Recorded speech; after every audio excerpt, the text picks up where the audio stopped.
हमारे हिंदू भाइयों को हम बोल रहे हैं कि भाई जब आपके लिए अच्छा है तो हमारे लिए बुरा क्यों है। रोज एसएमएस करके गाली दो, मेरी फोटो को देख के थूक लो। दोस्तों, वक्फ बोर्ड को लेकर हिंदू भाइयों के खिलाफ असदुद्दीन अवैसी साहब का खौला खून। हिंदू के खिलाफ असदुद्दीन अवैसी साहब ने दिया इतना बड़ा बयान।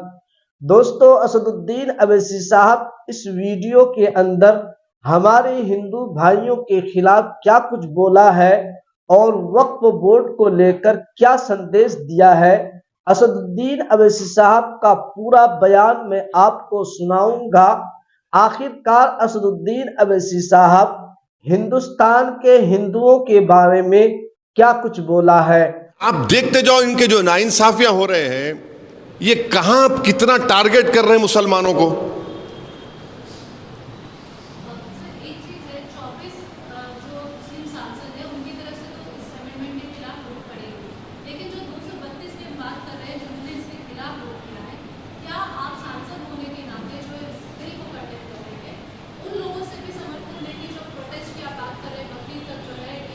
नहीं मैडम, देखिए वो लोग तो पार्टी विप की बुनियाद पे और पार्टी डिसीजन की बुनियाद पे अपना फैसला लिए ना, तो उनको नहीं हम तो आज भी बोल रहे हैं कि आप जो काम करें गलत काम करें। चंद्रबाबू नायडू जो है, चंद्रबाबू नायडू मैं समझता था कि बहुत हिस्ट्री के अच्छे स्टूडेंट हैं। मैं 94 से 2004 तक एमएलए था। ईश्वर रेड्डी साहब के बाल काले थे, शौकत साहब के बाल काले थे, मेरे भी बाल काले थे। जब 1999 में चंद्रबाबू नायडू कुलाटी मार के, सेकेंड टाइम कुलाटी मार के अटल बिहारी वाजपेयी को सपोर्ट करे। 2002 गुजरात हुआ। ईश्वर रेड्डी साहब आप मेरे को करेक्ट करना, नहीं 100 टन चावल लेके बोले मेरे को 100 टन चावल मिले, बोले नहीं बोले। आप देख लो, हजरत गूगल पे जाके देखो आप। 2002 में गुजरात को में सपोर्ट करे जब बीजेपी को। 2004 से लेके 2014 तक चंद्रबाबू नायडू पावर में नहीं थे। अब चंद्रबाबू नायडू ऐसा रॉन्ग डिसीजन लेके अपने बेटे लोकेश का फ्यूचर परेशान कर दिए। वो उन्होंने तो 70 के 76 के हो गए ना आप। हाँ 70 और 75। अरे वो बच्चे का फ्यूचर है ना बाबू साहब। आप गलती करें 10 साल, अच्छा डिवीजन ऑफ तेलंगाना आंध्रा के बाद ही पावर में आए ना आप। अगर डिवीजन नहीं होता तो आप आते ही नहीं थे। तो इतनी बड़ी गलती कर दी है। नीतीश कुमार, बिहार का एंडोमेंट बोर्ड जाके देखो आप, 1950 का एंडोमेंट बोर्ड का कानून है, उसमें क्या बोल रहे, खाली हिंदू मेंबर बन सकता। अच्छा, कॉन्स्टिट्यूशन में आर्टिकल 25 में हिंदू के डेफिनेशन में हिंदू है, सिख है, बौद्ध है, जैन है। बिहार में आग क्या बोल रहा, ओनली हिंदू, यानी सिख भी नहीं बन सकता उसमें। हमारे हिंदू भाइयों को हम बोल रहे हैं कि भाई जब आपके लिए अच्छा है तो हमारे लिए बुरा क्यों है। ठीक है, आप असदुद्दीन ओवैसी से नफरत करो, रोज गाली दो मेरे को, उठ के रोज एसएमएस करके गाली दो, मेरी फोटो को देख के थूक लो, आप जो करते करो, मगर ये तो समझो आपको ऊपर वाला भगवान अल्लाह आपको दिमाग दिया ना, सोचो आप। ये आखिर ये नाइंसाफी नहीं है, डिस्क्रिमिनेशन नहीं है, तो फिर क्या है बोलिए आप। ये सौतेला सुलूक है हमारे से। 1 to 1 नहीं होने वाला है, सुन लो आप। 1 to 1 नहीं होना, पूछना है तो पूछ लो। मैं 1 to 1 नहीं करने वाला हूँ। हम हमारे लोकल हैदराबाद के कोई आप लोग चैनल चलाते माशाल्लाह, आप लोगों का रीच बहुत ज़्यादा है, बोलो कुछ है, कोई पूछना है तो बोलो। कहाँ सिद्दीक में नहीं आए।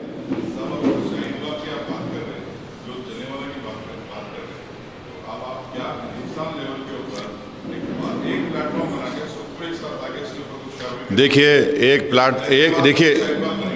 एक platform all India Muslim personal law board, जिसमें हर मकतब फ़िक्र के, हर मसलक के लोग, ज़िम्मेदार लोग उसके मेंबर हैं। यहाँ पर 1.5 ईंट की दीवार उठाना है, मस्जिद बनाने का चक्कर नहीं है। All India Muslim personal law board हमारे लिए एक मुअज़्ज़ज़ ऑर्गेनाइजेशन है, और उनका जो फ़ैसले हुआ है हम उस फैसले की तायद करना चाहिए। और आप एहतजाज को पुरअमन रखिए और कोशिश ये करिए कि हमारे हिंदू धर्म के भाइयों को, उन बहनों को, सिख हमारे भाई बहन को, जैन भाई बहनों को हम ये बताएं कि जब आपके लिए अच्छा है तो हमारे लिए बुरा कैसे हो सकता है। बोलो भाई। हाँ, अब देखिए, अब तो शरबत जिहाद हो रहा है। लव जिहाद से शुरू हुआ, ज़मीन जिहाद हो गया, अब शरबत जिहाद हो रहा है। जॉब जिहाद था। अरे क्या है रे भाई, मीठा है वो, पीते पियो, नको नको पियो। अब उसको भी नहीं, शरबत जिहाद। अरे क्या है भाई ये, कहानी। आप कितनी नफरत पैदा करेंगे मुसलमानों के खिलाफ। अरे आपको अपना प्रोडक्ट बेचना है, बेचो, मगर उसमें जिहाद क्यों लेके आ रहे भाई उसमें आप। अरे कैसा होगा ऐसा अगर आप इस मुल्क को ऐसा चलाएंगे। विकसित भारत हम बनना चाह रहे, हम भी बनना चाह रहे विकसित भारत। आप विकसित भारत ऐसा बनेंगे जिस देश की 18 करोड़ आबादी को इस तरह जलील और रुस्वा करके, उनके ईमान पर हमला करके, उनकी मस्जिदों को छीनने करे, कैसा विकसित भारत बनेगा। हम कैसा चीन से मुकाबला करेंगे। और टैरिफ का तो देखो आप, मैं टैरिफ का सबसे पहले आदमी था, टैरिफ के बारे में बोला था। अभी टैरिफ का देखो तमाशे होने वाले हैं, कितना परेशानी होने वाली है डेयरी इंडस्ट्री को देखो आप। अब वो बायलैटरल एग्रीमेंट होगा, सितंबर तक पहला उसका होगा, अल्लाह को मालूम क्या क्या होने वाला है।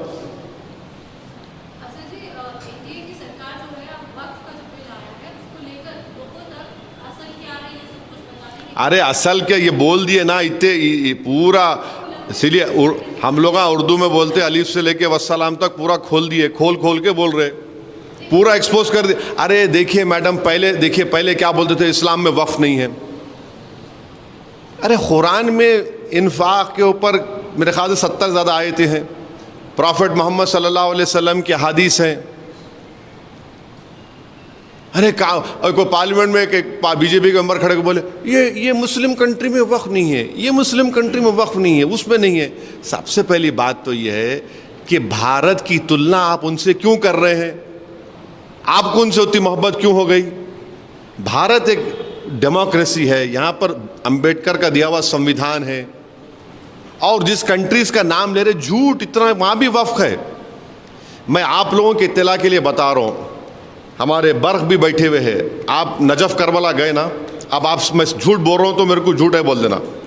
क्या वहाँ पर पानी के कुएं नहीं है हज़रत अली के वक्फ किए हुए। 1400 साल पुराने हज़रत अली जब खलीफा थे, खलीफतुर राशिदीन हज़रत अली मुर्तज़ा जो खलीफा थे, उन्होंने वक्फ करे कुओं को पानी के, अब तक है। सिंगापुर में वक्फ है, मालूम आपको। सिंगापुर, मलेशिया छोड़ो, सिंगापुर में वक्फ है, टर्की में है, मोराको में है। कहाँ नहीं है। नहीं है। नहीं, वो मोहम्मद गौरी आया था। अरे इस्लाम प्रॉफिट मोहम्मद सल्लल्लाहु अलैहि वसल्लम से हम सीखे, मोहम्मद गौरी से नहीं सीखे हम। नहीं, अरे इस्लाम में है, वो एसेंशियल रिलीजियस प्रैक्टिस है मुसलमानों के लिए। तो दोस्तों, आपने सुना वक्फ बोर्ड को लेकर असदुद्दीन अवैसी साहब इस वीडियो के अंदर हमारे हिंदू भाइयों को लेकर क्या क्या जिक्र किया है। वहीं बिहार के मुख्यमंत्री नीतीश कुमार और चंद्रबाबू के ऊपर भी सवालिया निशान खड़ा किया है। दोस्तों, आप लोग असदुद्दीन अवैसी साहब के इस वीडियो पर अपना राय क्या रखना चाहते हैं, हमें कमेंट के जरिए से जरूर बतलाइए। तो दोस्तों, आज की इस वीडियो में यहीं तक। जब तक देखते रहिए अररिया इमाम न्यूज चैनल। फिर मिलेंगे कोई नई वीडियो के साथ। अस्सलामु अलैकुम व रहमतुल्लाहि व बरकातहू।